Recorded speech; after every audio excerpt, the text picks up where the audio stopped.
Ô pessoal, eu preciso muito da ajuda de vocês. O que aconteceu comigo numa manhã de setembro vai mexer com qualquer pai, qualquer mãe que estiver assistindo isso aqui. Eu sou Antônio Silva, caminhoneiro há mais de 20 anos rodando este Brasil de norte a sul. E o que a justiça fez comigo depois que salvei uma vida vai revoltar vocês, tanto quanto está me revoltando até hoje. Deixe o like, inscreva-se no canal e comente de qual cidade você está assistindo, porque vou precisar muito do apoio de vocês no final dessa história, muito mesmo. Era 6 da manhã numa BR deserta entre Anápolis e Goiânia. Eu vinha carregado de soja, aquela carga pesada que faz o caminhão gemer na subida, quando parei num acostamento para fazer uma necessidade. A estrada estava vazia, só o barulho dos passarinhos acordando e o vento balançando as folhas secas do cerrado. Foi aí que escutei um choro diferente vindo do mato. No começo pensei que fosse algum bicho ferido, sabe? Mas tinha algo naquele som que partia o coração.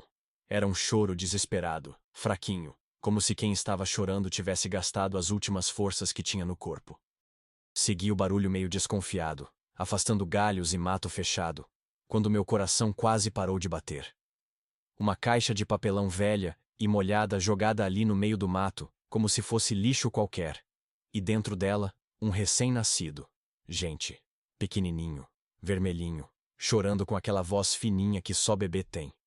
Os bracinhos magrinhos se mexiam desesperados, procurando aconchego que não existia. Olhei para todos os lados procurando alguém, algum sinal de que tinha família por perto. Mas não tinha ninguém. Ninguém mesmo. A estrada estava vazia há quilômetros. O menino estava com frio, os bracinhos encolhidos, tremendo, o paninho que cobria ele encharcado de sereno da madrugada. O cordão umbilical ainda estava ali, mal cortado, mostrando que tinha nascido há poucos dias. Eu nunca tive filho, vocês sabem. A vida na estrada não deixa a gente constituir família direito. Sempre na correria, sempre longe de casa, sempre sozinho. Mas na hora que peguei aquela criancinha no colo, sentindo o peso dela, o calorzinho do corpinho pequeno, alguma coisa mexeu aqui dentro do peito que nunca tinha sentido antes na vida. O bebê parou de chorar assim que eu peguei ele no colo. Ficou me olhando com aqueles olhinhos pequenos, meio fechados ainda, mas que pareciam me conhecer de algum lugar. Eu sei que pode parecer loucura, mas juro para vocês que senti uma conexão como se Deus tivesse colocado a gente ali naquele momento exato, como se fosse destino. Enrolei o menino na minha camisa limpa, a única que estava limpa na cabine, e corri para o caminhão. Liguei o aquecedor no último, peguei uma toalha para secar ele direito. Era novembro, mas de madrugada fazia frio e aquele corpinho pequeno estava gelado como gelo. Dirigi os 40 quilômetros até a cidade como nunca tinha dirigido na vida, cuidando de cada buraco, de cada curva, de cada freada para não machucar o menino. Ele dormiu no meu braço direito enquanto eu segurava o volante com a esquerda, fazendo força só com uma mão. Foi nesse trajeto que comecei a pensar uma coisa maluca. E se você pudesse ficar com ele? E se ninguém aparecesse para reclamar? E se fosse sua chance de ser pai? Quando cheguei no posto da Polícia Rodoviária Federal com o bebê no braço, os policiais ficaram de queixo caído. O sargento Rodrigues, um homem mais velho com cara de quem já tinha visto de tudo nesta vida, pegou o menino no colo com todo cuidado. Dava para ver que tinha experiência, devia ter filhos em casa, sabia como segurar criança pequenininha. Perguntei se podia ficar com o menino até encontrarem a família, até descobrirem quem eram os pais. A resposta me deixou com um aperto no peito que persiste até hoje. O sargento me explicou que o procedimento era levar o bebê para o hospital primeiro, depois encaminhar para o abrigo municipal, enquanto a justiça decidia o destino da criança. Disse que eu tinha feito a coisa certa, que era um herói por ter salvado aquela vida, mas que dali para frente o caso não era mais comigo. Insisti, expliquei que já tinha criado um vínculo, que sentia responsabilidade pelo menino, que queria me responsabilizar por ele. Foi quando ouvi a palavra adoção pela primeira vez na vida. Adoção. Era só um desejo meio maluco até então, mas ouvir aquilo como possibilidade real fez minha cabeça fervilhar. O sargento disse que se eu quisesse realmente ajudar, poderia tentar o processo de adoção depois. Que tinha procedimentos, critérios, burocracia para cumprir. A ambulância chegou meia hora depois, e quando tive que entregar o menino para os paramédicos, senti o primeiro aperto de verdade no peito. Vi aquele corpinho pequenininho sendo levado embora na maca, cheio de aparelhos, e alguma coisa se partiu aqui dentro. Era como se tivessem arrancado um pedaço de mim. Acompanhei até o Hospital Regional de Goiânia e fiquei 3 horas na sala de espera esperando notícias. A doutora Fernanda, pediatra de plantão, saiu da UTI neonatal e disse que o bebê estava bem considerando as circunstâncias. Pesava 2,8 quilos, indicando que tinha nascido há poucos dias. Estava desidratado e com hipotermia leve, mas nada grave. Quando vi ele na UTI neonatal, cheio de fiozinhos, mas respirando sozinho, parecia um anjo pequenino lutando para viver. Toquei a mãozinha dele através da luva da incubadora e quando encostei o dedo na palminha, ele agarrou com uma força que me surpreendeu. Era como se soubesse que eu era pai dele. No dia seguinte conheci a Dona Marta, assistente social do abrigo municipal, uma mulher séria de uns 50 anos, que falava sempre consultando uma prancheta cheia de papéis. Quando expliquei minha vontade de adotar o menino, a reação dela foi fria, muito fria. Disse que entendia meu impulso emocional, mas que a adoção era coisa séria, que tinha critérios rigorosos.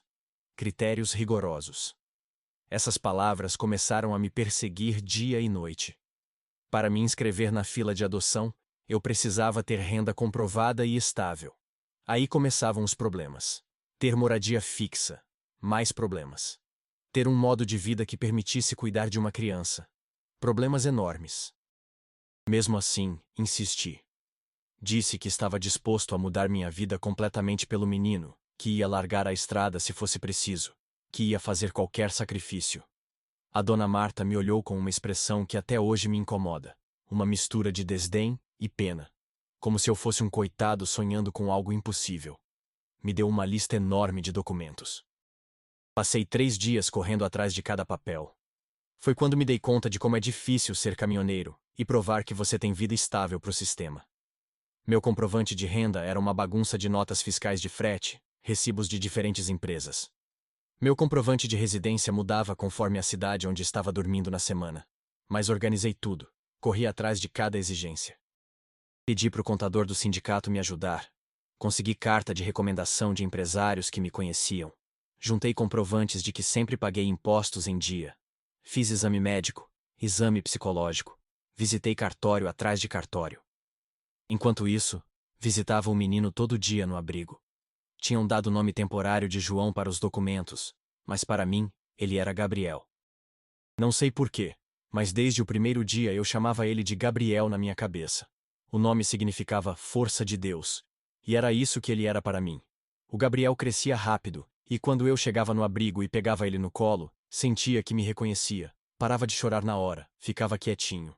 As funcionárias comentavam entre elas que comigo ele ficava mais calmo, dormia melhor, mamava mais. A enfermeira Luciana disse que nunca tinha visto coisa igual. Entreguei toda a documentação no prazo marcado. A funcionária disse que levaria alguns meses para a análise completa. Perguntei se podia continuar visitando o Gabriel enquanto esperava. E ela disse que sim. Que visitas eram até recomendadas para manter vínculo. Foi assim que começou o período mais intenso da minha vida. Todo final de tarde, quando terminava a viagem do dia, passava no abrigo. Fim de semana ficava lá horas inteiras dando mamadeira, trocando fralda, brincando, cantando musiquinha boba que inventava na hora. Durante esses primeiros meses, me transformei completamente como pessoa. Parei de beber cerveja nos fins de semana, comecei a cuidar melhor da aparência, da higiene. Li livros sobre como cuidar de bebê, comprei revistas sobre educação infantil. Mudei a alimentação, comecei a fazer exercício para ter mais disposição. Aluguei apartamento de 2 quartos numa região boa de Goiânia, longe do centro, num bairro residencial tranquilo. Mobiliado certinho, com quartinho todo preparado para o Gabriel. Comprei berço novo, cômoda, cadeira de balanço para embalar ele, carrinho de bebê, banheira pequena. Pintei o quartinho de azul claro, colei adesivos de nuvens no teto, instalei luz amarela para não machucar os olhinhos. Comprei roupinha de todos os tamanhos, desde recém-nascido até 2 anos. Tinha macacãozinho, pijaminha, sapatinho pequeno que nem era para usar ainda. Gastei todas minhas economias de anos preparando aquela casa para meu filho. Porque era isso que ele tinha virado para mim, meu filho. Não biologicamente, mas no coração, na alma, em todos os sentidos que importavam. Acordava pensando nele, dormia sonhando com o dia que viria morar comigo. Imaginava cenas do futuro, ensinando ele a engatinhar no tapete da sala, dando primeira papinha, levando no parquinho, vendo dar primeiros passos, falar primeira palavra. Queria que fosse papai, claro. Sonhava em ensinar ele a andar de bicicleta, levar na escola, ver crescer e se tornar homem de bem.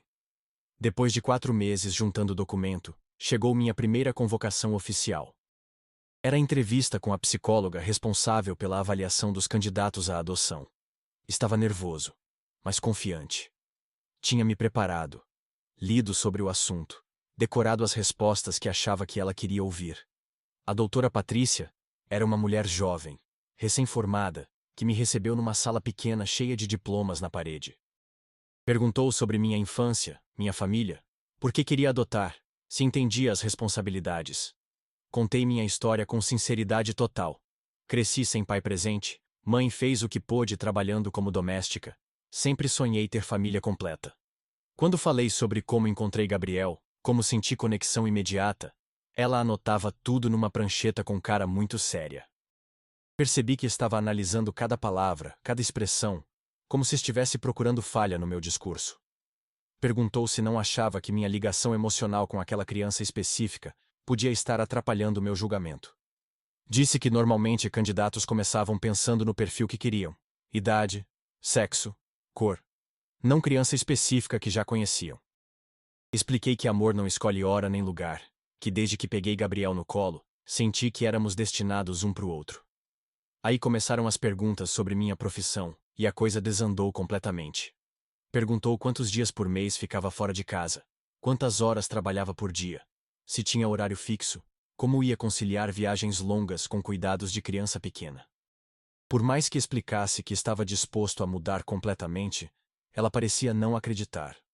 A pior parte foi quando disse diretamente que caminhoneiro era profissão incompatível com criação de filhos pequenos. Que criança precisa de rotina rígida, presença constante, estabilidade emocional. Tentei argumentar que conhecia vários caminhoneiros pais exemplares, que criaram filhos trabalhadores e honestos, mas ela já tinha fechado a cara. Saí dali com sensação horrível no peito, como se tivesse sido julgado e condenado antes mesmo de ter chance de me defender. Era como se minha profissão fosse crime, como se dirigir caminhão fizesse de mim pessoa inadequada para ser pai. A visita domiciliar foi marcada para a semana seguinte. A assistente social, Carla, chegou num sábado de manhã pontualmente às 9 horas. Tinha preparado tudo com capricho: apartamento limpíssimo, quartinho do Gabriel arrumado como página de revista, geladeira cheia, tudo organizado nos mínimos detalhes. A Carla ficou realmente impressionada com o quartinho. Berço novo ainda na embalagem, cômoda cheia de roupinha arrumadinha por tamanho, brinquedos educativos, livros de história infantil, móbile colorido pendurado no teto. Disse que era um dos quartos mais bem preparados que já tinha visto. Mas aí começaram as perguntas difíceis de responder. Quem ia me ajudar quando precisasse trabalhar? Tinha rede de apoio familiar? Disse que tinha vizinhos legais que se ofereceram para ajudar, que podia contratar babá quando necessário. Ela anotou tudo, mas não parecia ser a resposta que queria ouvir. Perguntou sobre situação financeira detalhada. Mostrei comprovantes de renda dos últimos meses, extrato bancário, economias juntadas, mas ela ficou preocupada com a instabilidade natural da profissão. E se ficasse doente? E se tivesse acidente? E se não conseguisse frete? O pior foi quando perguntou sobre relacionamentos amorosos. Por que nunca casei? Como pretendia dar para o Gabriel figura materna? Expliquei que sempre priorizei trabalho, que relacionamentos eram difíceis na profissão por causa das viagens, mas que estava aberto a conhecer alguém especial. Ela fez cara como se fosse problema grave eu ser solteiro. 2 semanas depois, chegou convocação para o curso preparatório obrigatório. Duraria 8 encontros toda sexta à noite das 19 às 22 horas. Reorganizei toda a minha agenda de viagens para não perder nenhum encontro. Sabia que presença era obrigatória, e qualquer falta podia comprometer minha avaliação. Na primeira noite, conheci os outros candidatos. Tinha uns 15 casais na sala, jovens na maioria, todos com faculdade completa, funcionários públicos, médicos, advogados, professores, profissionais liberais. Todos pareciam ter saído de catálogo de família perfeita brasileira. E tinha eu no meio, caminhoneiro solteiro de 42 anos, cabelo grisalho, mão calejada de tanto volante, falando diferente de todo mundo. Durante as apresentações, quando outros falavam sobre profissões e planos, as facilitadoras faziam cara de aprovação. Quando chegou minha vez, fizeram perguntas extras, questionaram cada detalhe. No segundo encontro, tivemos dinâmica sobre motivações para adotar. Cada um devia falar porque queria ter filho adotivo. Os casais falavam sobre amor conjugal transbordando, sobre desejo de constituir família completa, sobre propósito de vida. Quando falei sobre Gabriel, sobre conexão que senti, sobre destino, percebi olhares estranhos. A facilitadora interrompeu minha fala e disse que era importante separar impulso emocional de decisão racional. Que a adoção não podia ser baseada só em sentimento, precisava ter planejamento, estrutura, preparação adequada. Foi como tapa na cara na frente de todo mundo. No quarto encontro, tivemos palestra sobre perfil de crianças disponíveis para adoção. A palestrante explicou que bebês recém-nascidos eram raríssimos no sistema, que a maioria das crianças eram mais velhas, muitas com histórico de trauma, deficiência ou problemas de saúde. Levantei a mão e falei sobre Gabriel, sobre vínculo que já existia, sobre acompanhamento que fazia há meses. A reação foi constrangedora. A palestrante disse que casos específicos eram complicados, que processo normal passando pela fila era mais recomendado, que fixação em criança específica podia ser problemática. Foi nesse dia que começou a cair a real de que meu sonho estava virando pesadelo. Por mais que me esforçasse, não me encaixava no padrão que queriam. Era como muralha invisível entre mim e meu filho, feita de preconceito social e critérios que nunca levariam em conta o que realmente importava: o amor verdadeiro.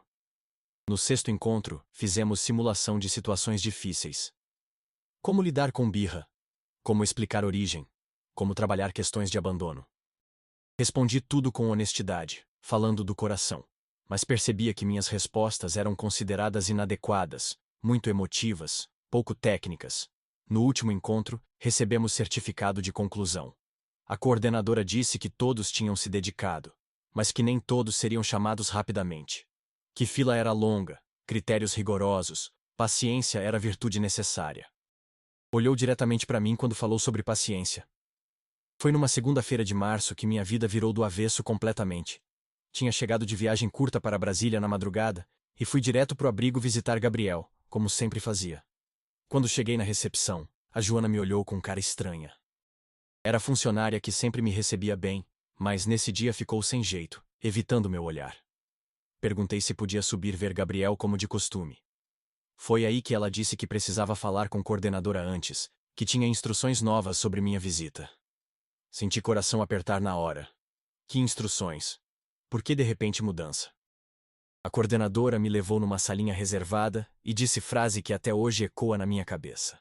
Senhor Antônio, infelizmente vamos ter que suspender suas visitas ao João por um período indeterminado. João. Nem deixavam eu chamar pelo nome que eu escolhi. Para eles era só mais um número no sistema. Perguntei por quê. O que tinha feito de errado. Se Gabriel estava bem. Ela disse que a equipe técnica do fórum determinou que seria melhor para o desenvolvimento emocional da criança não ter contato com candidatos específicos durante o processo de avaliação, que era procedimento padrão. Melhor para o desenvolvimento emocional? Gabriel ficava calmo comigo. Sorria quando me via. Dormia melhor depois das minhas visitas. As próprias funcionárias comentavam isso. Como de repente virou ruim eu ver meu filho? Não fazia sentido nenhum. Tentou explicar com termos técnicos complicados. Vínculos prematuros podiam comprometer a imparcialidade do processo. Gabriel precisava estar emocionalmente disponível para criar vínculos com outros candidatos potenciais quando chegasse a hora. Implorei para reconsiderar a decisão. Expliquei que menino já me conhecia há 7 meses, que eu fazia parte da rotina dele, que nossa separação ia causar trauma. Disse que podia continuar visitando sem interferir no processo oficial. Mas não adiantou suplicar. Decisão já estava tomada em instância superior. Não podia mais ver Gabriel até processo ser concluído definitivamente.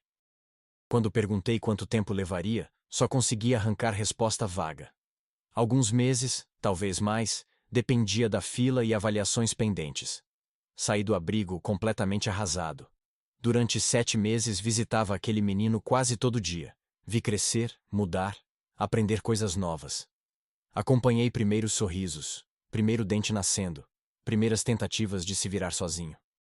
De repente me cortaram como se eu fosse perigo para ele. Os primeiros dias foram os piores da minha vida. Acordava automaticamente no horário de sempre pensando em passar no abrigo depois do almoço. Uma vez cheguei até o portão e só então lembrei que não podia mais entrar.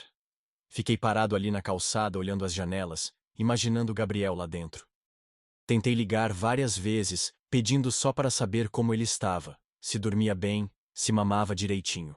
No começo ainda atendiam e davam informações básicas. Está bem, crescendo normal, sem problemas de saúde. Depois começaram a ficar secas, dizendo que não podiam mais passar informações pessoais.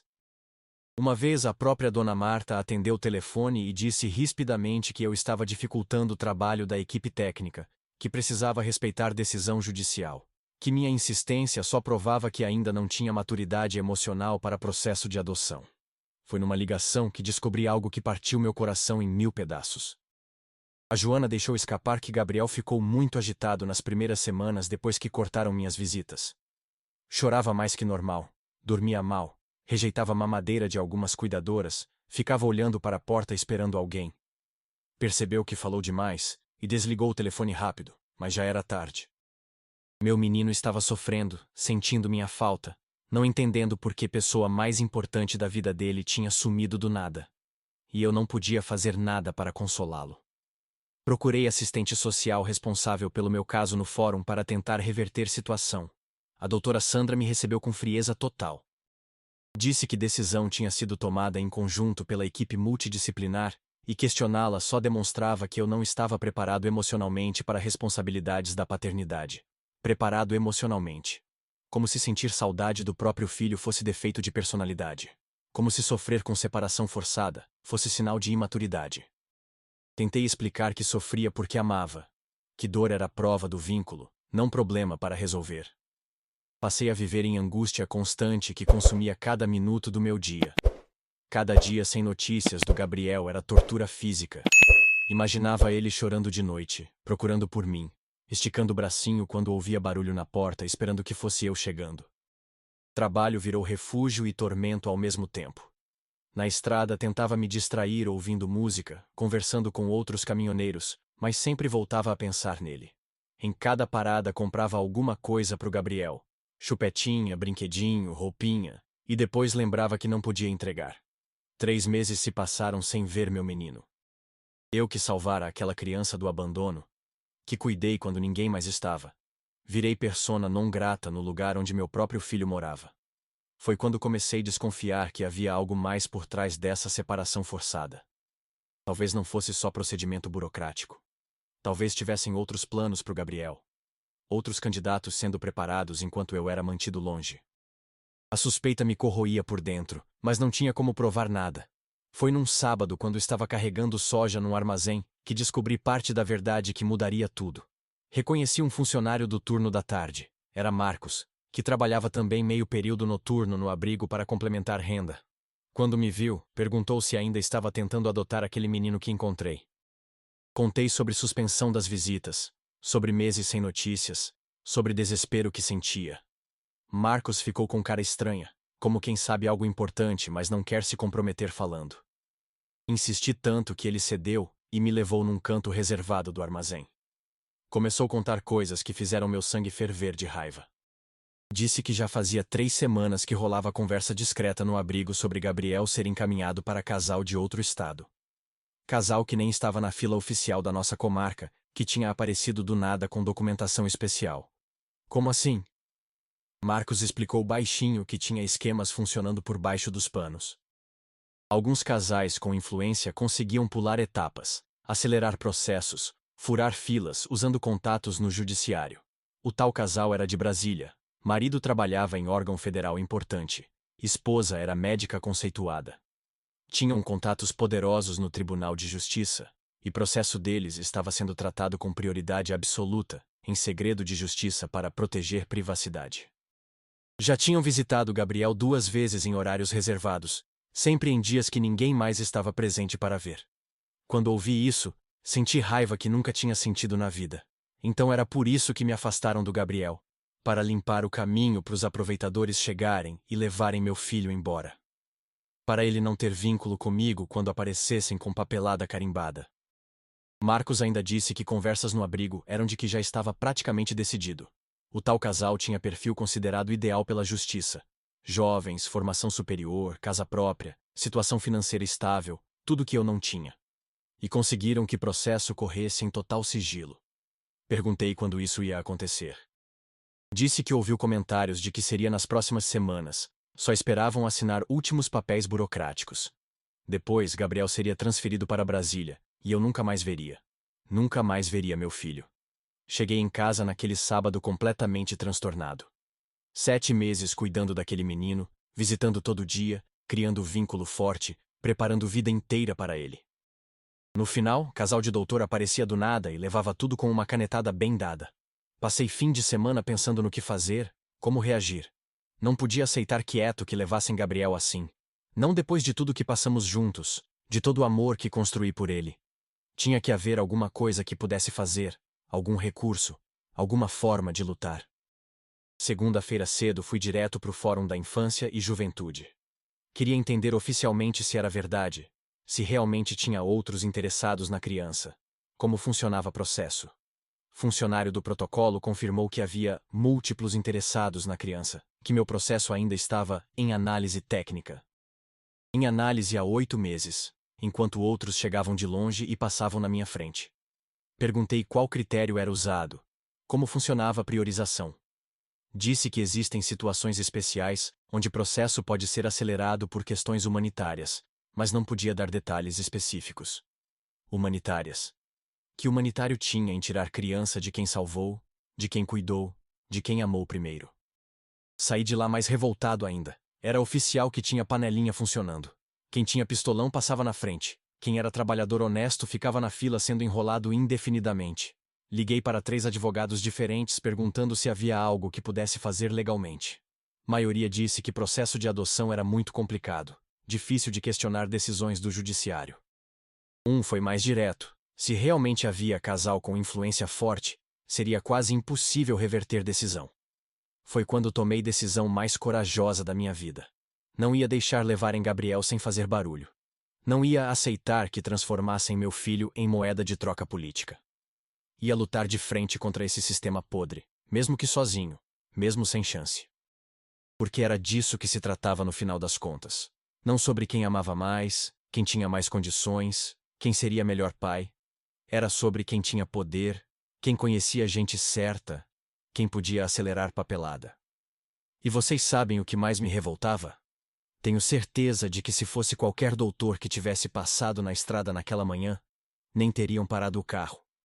Iam passar direto com medo de sujar roupa social, de se atrasar para compromisso importante, de se envolver com problema. Deixariam Gabriel morrer no mato. Mas na hora de levar criança já salva, aí apareciam cheios de amor e boa vontade. Depois de descobrir esquema podre para tirar Gabriel de mim, entrei numa fase que não desejo nem pro meu pior inimigo. Era mistura de raiva, desespero e tristeza tão profunda que não sabia nem como descrever direito. A solidão era diferente de qualquer coisa.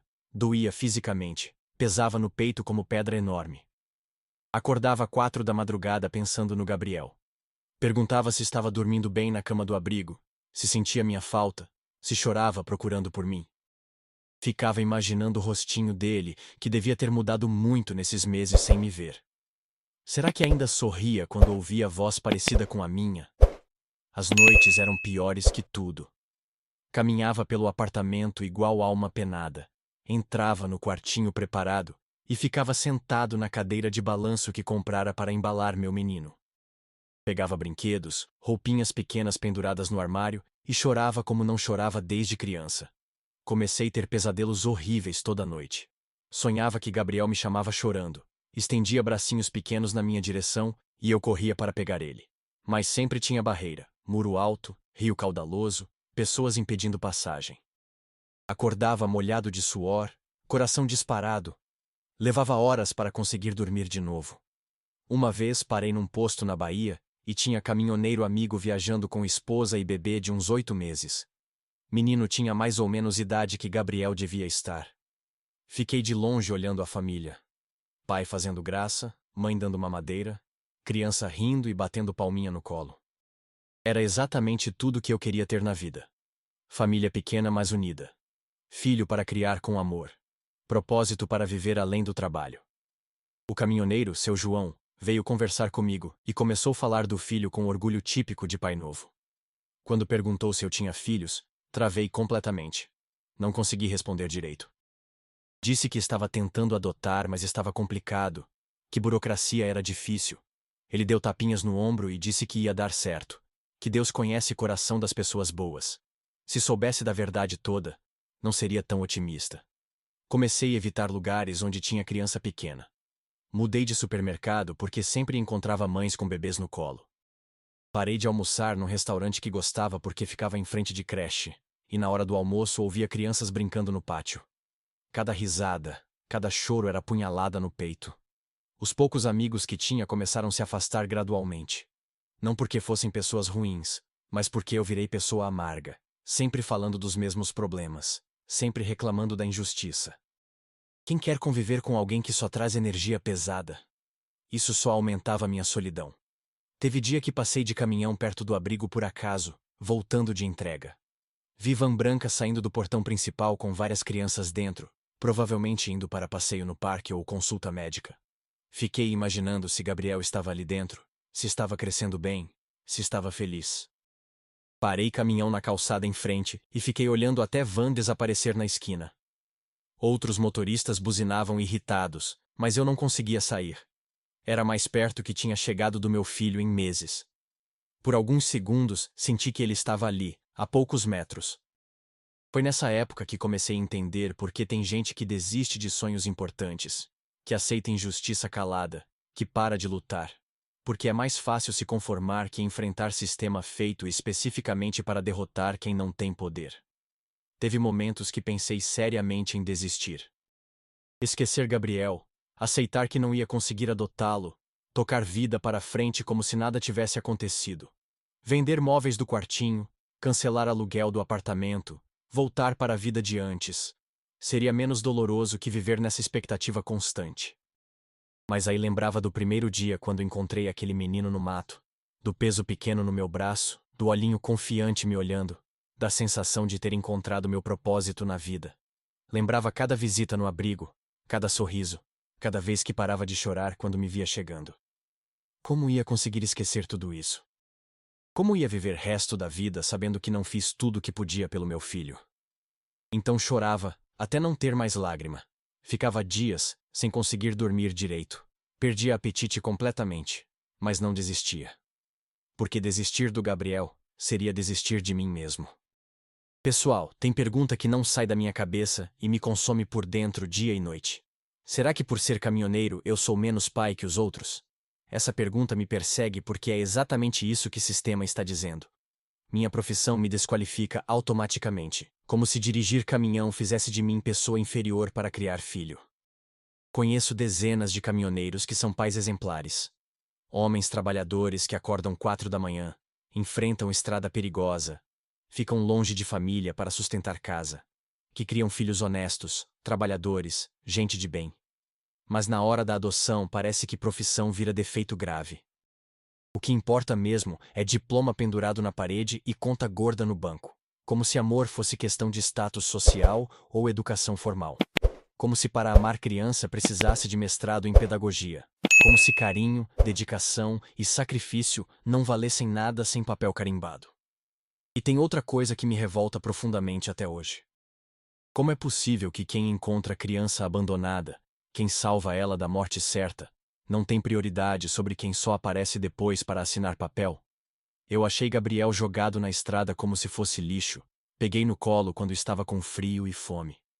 Corri para o hospital, acompanhei a internação, cuidei primeiros meses de vida no abrigo. Gastei todas as economias preparando casa, mudei vida inteira pensando nele. Agora aparece casal de longe que nunca viu Gabriel, que não estava lá quando ele precisou, e tem prioridade só porque conhece pessoas certas. Cadê a justiça nisso? Cadê o que é certo e moral? Sempre me ensinaram que quem faz por merecer tem preferência. Que quem se sacrifica, quem se dedica, Quem ama de verdade é recompensado. Mas vejo que mundo real funciona diferente. Quem tem influência sempre leva vantagem. Isso me faz questionar se essa tal justiça brasileira está realmente do lado certo. Sempre acreditei que justiça era proteger quem precisa, defender o mais fraco, fazer o correto mesmo quando é difícil. Mas vejo o jogo sujo onde quem tem poder político sempre ganha no final. Falam tanto em melhor interesse da criança. Mas qual é o melhor interesse do Gabriel? Ser criado por esquema de influência ou por pessoa que realmente ama ele? Crescer sabendo que foi negociado como mercadoria ou que foi escolhido por amor verdadeiro? O que mais me parte coração é pensar se Gabriel ainda se lembra de mim depois de tanto tempo separado. Quando me afastaram, ele tinha 6 meses.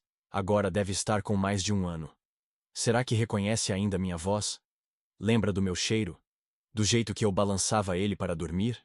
Ou virei só lembrança apagada, substituída por outros rostos, outras vozes? Fico imaginando ele daqui a alguns anos, já crescido, perguntando para pais adotivos sobre sua história. Será que vão contar verdade? Que teve caminhoneiro que salvou ele? Que lutou desesperadamente para adotá-lo? Ou vão inventar versão mais conveniente, mais bonita, onde eles são heróis que resgataram criança abandonada? E será que um dia, quando Gabriel fizer 18 anos, vai querer me procurar? Vai entender que não abandonei ele, que foi sistema corrupto que nos separou à força? Todo mundo me diz para desistir de vez, aceitar derrota e seguir vida. Que devia esquecer Gabriel e procurar outra criança para adotar, começar processo do zero. Mas como vou conseguir fazer isso? Como vou amar outra criança sabendo que abandonei Gabriel na mão de aproveitadores? Como vou olhar no espelho todo dia sabendo que desisti da maior luta da minha vida quando coisa ficou difícil? Como vou viver resto dos meus dias com peso na consciência de não ter feito tudo que estava ao meu alcance? Às vezes me pego pensando se não sou maluco nessa história toda. Se não sou só caminhoneiro teimoso e iludido que não aceita a realidade óbvia. Talvez psicólogos e burocratas tenham razão mesmo. Talvez realmente não tenha perfil adequado para ser pai. Talvez vida na estrada, solidão constante, falta de estudo formal realmente não combine com responsabilidade de criar filho pequenininho. Talvez Gabriel mereça coisa melhor que caminhoneiro solteiro de meia idade pode oferecer. Mas aí lembro do primeiro dia quando peguei aquele menino abandonado no mato. Lembro o peso pequeno no braço, jeito que parou de chorar quando me viu, cada sorriso sincero nos meses que passamos juntos, cada momento que senti que éramos destinados um para o outro. E aí sei que não posso desistir. Sei que não posso trair essa conexão verdadeira. Não posso abandonar a pessoa mais importante da minha vida. No fundo do coração tenho esperança de que ainda dê tempo, que alguém com consciência limpa enxergue injustiça, que algum juiz íntegro entenda que amor verdadeiro vale mais que influência política. Será que ainda existe gente assim no sistema? Gente que faz o certo mesmo quando é difícil, mesmo quando contraria interesses poderosos? Essas perguntas me consomem, mas também me mantêm vivo e lutando. Enquanto existir pequena possibilidade, por menor que seja, não vou parar. Meu menino merece ter alguém que não desiste dele, mesmo contra todas as probabilidades. E se não for eu, quem vai ser? Quem mais vai amar ele do jeito que eu amo? Quem mais vai se sacrificar por ele como eu me sacrifico? Pessoal, chegamos ao fim da minha história. Mas na vida real essa luta ainda continua todo santo dia. Estou contando tudo isso porque não sei mais o que fazer. Não tenho mais para onde correr. Tentei todos os caminhos oficiais, bati em todas as portas possíveis, e mesmo assim sinto que Gabriel está escorregando pelos meus dedos. Vocês que me ouviram até aqui com paciência, sabem que não é só mais uma história inventada para emocionar. É relato verdadeiro de pai que encontrou filho na estrada, salvou vida dele, e agora está vendo tudo ser destruído por sistema que valoriza mais pistolão que amor autêntico. Quero saber sinceramente o que vocês fariam no meu lugar. Acham que ainda tenho alguma chance real? Devo continuar lutando mesmo quando tudo parece perdido? Devo aceitar derrota e tentar esquecer Gabriel? Ou devo brigar até o fim, mesmo sabendo que posso perder tudo? Me digam nos comentários, porque preciso muito da opinião sincera de vocês. Talvez eu não tenha estudo, diploma na parede, conta bancária gorda, mas amor eu tenho de sobra. Só não sei se isso vale alguma coisa neste país onde quem tem influência sempre ganha.